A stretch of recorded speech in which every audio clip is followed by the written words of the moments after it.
আসসালামু আলাইকুম। আমি ফেরদৌসী আক্তার রেহানা, রোটারিয়ান এবং সুলতান আহমেদ মেমোরিয়াল ফাউন্ডেশনের চেয়ারম্যান। তো সবাই জানেন আমি হচ্ছে নারায়ণগঞ্জ প্রেস ক্লাবের উপজেলা প্রেস ক্লাবের হচ্ছে সম্মানিত উপদেষ্টা। আজকে জানতে পারলাম যে আমাদের যে ডিসি মহোদয় তিনি সুন্দর একটা উদ্যোগ নিয়েছে যে গ্রিন করবে এবং ক্লিন করবে। আমাদের নারায়ণগঞ্জটা আসলে অনেকভাবে আলোচিত সমালোচিত।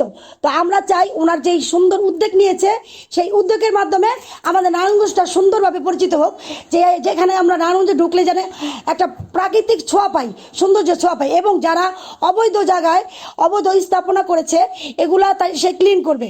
তো আলহামদুলিল্লাহ আমরা জানতে পারলাম যে আমাদের যে প্রেস ক্লাবটাও মানে আমরা এটা করেছি, যেখানে অবস্থিত সেটা হচ্ছে সরকারি জায়গায় পড়েছে।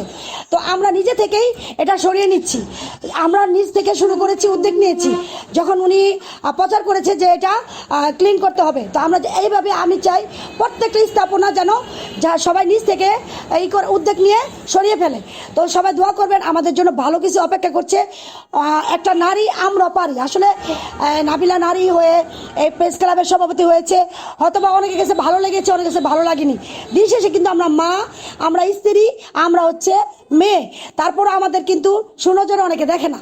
আমি চাই যে নাবিলা অনেক দূর এগিয়ে যাক, আমি অন্তত নাবিলার পাশে আসি, এবং আমাদের অনেক সম্মানিত রোটারিয়ান, আমাদের জিয়াজি মহোদয় এবং আমাদের আজি মহোদয়, আমাদের বিভিন্ন পদের লোকেরা, আমাদের আমি যেই দল করি এবি পার্টির ফুয়াদ ভাই সহ সবাই আমরা পাশে আসি নাবিলার পাশে এবং থাকবো, এবং ভালো কিছু অপেক্ষা করতেছে আমাদের জন্য।